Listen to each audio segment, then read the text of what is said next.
Hi, Brian Leahy in Park City, where we are talking with juror number 11. She was, Sam Imrie is her name. She was one of the jurors, the 8 jurors that decided the Gwyneth Paltrow ski crash trial from yesterday. And Sam, thanks so much. We appreciate the opportunity to talk to you. Thank you. How much was celebrity a factor in the deliberations and the verdict? Brian, your phone's in the shop. Can you just move back? I can honestly say that it wasn't a factor. I think it's important, and I think it's important for the public to know that this was our decision, and this is based off evidence. This is based off the law. Everybody has to be looked at in the same way and counted as the same. And in terms of the deliberations, what was it like in that room yesterday? I think it was really exciting at first. So we've gone 2 weeks now and haven't been able to talk to each other at all about the case. So I think we are all very excited to finally share our feelings and be able to come to some conclusions and, come with a verdict. So for 2 weeks, you're with the jury. I mean, the jury is leaving, entering the courtroom. You're talking. Yes. But you can't talk about the case. Correct. What'd you talk about? Families, kids, dogs, work, just anything but the case. Basically, we got to know each other pretty well, and I can honestly say my fellow people of Summit County are amazing humans, and I can't wait to get back together with them. Everybody on that jury is from Summit County. Yes. And so when finally you get the jury instructions and you have the questionnaire that's provided by the court, and you go back into the deliberation room, was it a sense of relief at that point that finally you can talk about this to one another? Definitely some relief, definitely. And I think it was, for me at least, a little bit exciting, like I mentioned, just to be able to hear what everyone else was thinking. Are they thinking the same thing as I am? Or are we going to be in here for 3 days trying to figure this out? Like, I had no idea. And what did you find out very quickly about what the other jurors were thinking? I very quickly found out that we were, in fact, on the same page. For the most part, I think everyone had their own opinions, but it just came down to that we all saw the same evidence. We all learned about the same laws, and we just had to come up with a verdict based on that. And was there ever a doubt at one point as to what the verdict might be? Were there differences of opinion among the jurors? I wouldn't say there was necessarily differences in opinions. I think some of the jurors had a more difficult time making an opinion at all, really, because it's really hard. Didn't want to make a decision. It's really hard to put somebody at fault, right? It's really hard to say, when you were not there, this is your fault. But then again, we had to go back and look at the evidence and the law, and that's how we, came to our verdict. Was anybody starstruck? I didn't get that sense from my fellow jurors. Nobody was really talking about Gwyneth a ton, and I honestly, I don't think so. But we weren't really allowed to talk about the case, so I don't know. Okay. And very quickly, you reach a decision. I mean, some juries go out for days. Right. This jury did not. No. Why was it so fast?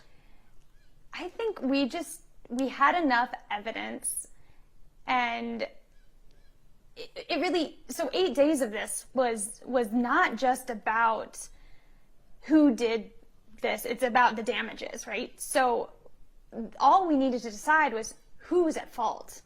And I think we had just such a long time to think about it and process the evidence and because we were all clearly on the same page, it only took us about 2.5 hours. And yeah. Were you surprised that all the jurors were on the same page? Yes, I was surprised. Because even though you're spending 2 weeks with these people, you just don't know what's in their mind. You don't know what they're thinking. You don't know what they heard. You don't know their experiences. So I was surprised. Was there for you an aha moment in this case? I think there was. I don't think I really knew it at the time, but the entire case I was waiting for somebody to talk about the slope angle of the slope, talk about how skiing works, and somebody who actually knew about skiing, right? Because this comes down to it. It's a ski accident. You know, you have to have some background in skiing. So when Dr. Schur came on, I was like, finally, yes, it clicks. It makes sense. There's an expert that's here to testify about what I've been thinking this whole time. Why did nobody's skis release? If it happened the way Terry Sanderson says it happened, why did nobody's skis come off? And that, for me, the whole time did not make sense. But to hear it from an expert was what I needed. So this was a biomechanical expert witness. Yes. And that was key to you. That was key to me.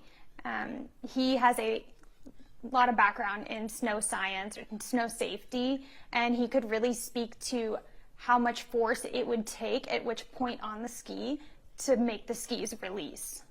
Okay. So, what did you think of Gwyneth Paltrow's testimony? I thought Gwyneth's testimony, was the truth ultimately, and I think that, I've said this, that you have to take into account she's an actress, but she's also in the spotlight, and she's also got to assume her entire life is recorded. I mean, the paparazzi are, I'm assuming, always around, even on the snow, So the thing is that she probably thought this whole thing was recorded, and somewhere out there it would come out. And I don't think she had any reason to lie under oath. So I believed her testimony. I think it was the facts. What about Terry Sanderson's testimony? I think Terry's testimony just didn't make sense to me. I think that was how he believes the accident happened. It just didn't make sense. And the witnesses, his expert witnesses, even contraindicated like some of the things he was saying. Was there a villain in this case for you? I don't think there was a villain, no. This was an honest disagreement. I think based on two different perspectives. Right. I think it was an accident. However, I do think there was some fault due to the fact that Mr. Sanderson was out there skiing with decreased vision in his eye. He should have been wearing a skier's vest that indicated people need to stay away from me because I'm limited on what I can hear and see. And I think that's, a lot of the reason I think he's at fault is because that's his responsibility. Because he has these deficits, he needs to let the other skiers be aware. Did everybody think he hit her? Yes. Yes. No doubt about that. There was no doubt about that. So did you, and when, you're going through this and you've got people who are like, oh boy, this is a hard decision. Maybe they don't want to make the decision. Did you have to bring them around? No, I don't think that was really the purpose of the deliberation, because we never were at the point where we didn't have 6 people that agreed. So these people who were kind of on the fence, I think that they just wanted to hear our opinions. And like I said, it's a really hard thing to blame and put fault on someone. Mm-hmm. And especially someone who may be suffering from some of the things that Mr. Sanderson was suffering from. And, I just think that some people had a really hard time, and that's just not what, you can't get sympathetic in there. And that was why people were having a hard time, is because I think that they were a little bit sympathetic. To him? Yes. And what about to her?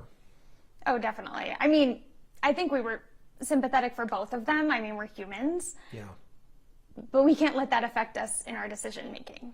You're a skier. You ski a lot. I am. Okay. I like to ski too.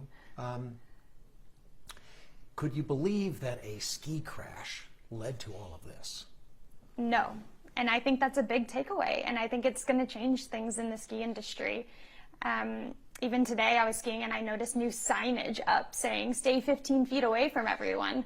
I was like, wow, okay. So this is serious. And I think a lawsuit coming from a ski accident, I mean, I know they happen. I've never heard of one. Yeah, and most of the time, I've seen it. My son was involved in a big ski accident Oh, at sorry. Deer Valley. I'm sorry. Woman ran into him, and they get up. You know, he gets up, dusts himself off, answers the questions for the ski patrol. Have a nice day. Yep. Is that the way this should have worked? I do believe so. I mean, I do think that there was some unique circumstances. She is a celebrity. He was injured more severely than I think he had thought at first. And I think that all plays into how this just got completely out of control. And I do think that's how it should have gone. I think they should have made, hey, you're okay, okay, good. Like, let's go home. Sorry. Oh, of course. And if you decide to get checked out later and something is wrong, you know, that's awful, but that's kind of part of the risk you take. Yeah. How were you selected as a juror? So we had jury selection. Let me see, how many Fridays ago was this? I'm not even sure. And we had jury selection, and there was 92 people in there, and they interviewed not all of us. They didn't get through everyone. They interviewed a majority of us, and then they told us after a long day, I believe it was like 8 to 5:15, that we were selected, and I was pretty shocked I was selected. I was dreading it, and I kind of did dread it through the process a bit, but I was happy to serve my civic duty, and you know, in the end, I think everything worked out. But at first you were reluctant. You were a reluctant juror. I was. Yeah. Oh, I was trying to get out of it. Yep, I was. How are you trying to get out of it? Oh, I have plans, I have work, you know, the typical excuses. And did you know that you were being selected for when did you know that you were being selected for this trial? So they told us in selection that it was Terry Sanderson versus Gwyneth Paltrow. I honestly was like, is there multiple Gwyneth Paltrows? She doesn't live here. This can't be her. I don't know. I didn't think so much of it. And then I guess we learned more about the case when we came. Or maybe they told us after selection a little bit. But I had no idea the severity of this case. So. And you knew the name. I mean, obviously everybody knows the name. Right. But you didn't really. It didn't stick. It didn't register that this is, you know, maybe kind of a big deal. You know, it didn't. Yeah. I think that was one of the questions they asked me, and I was, do you know about this case? And I said, I think I've heard something, but no, I don't. And I found it kind of unusual living in Summit County that I hadn't really heard so much about it. So you're reluctant going in, and you were glad you performed your civic duty, but did you enjoy it? Whew. Some parts I did. Some parts were interesting, entertaining. There was some entertainment for sure. Mm-hmm. Like I said, I loved the fellow jurors, amazing people. I would say overall, I'm just happy it's over with. I'm happy we came to a verdict, and I'm happy we didn't take a week to deliberate, and I have my life back. So.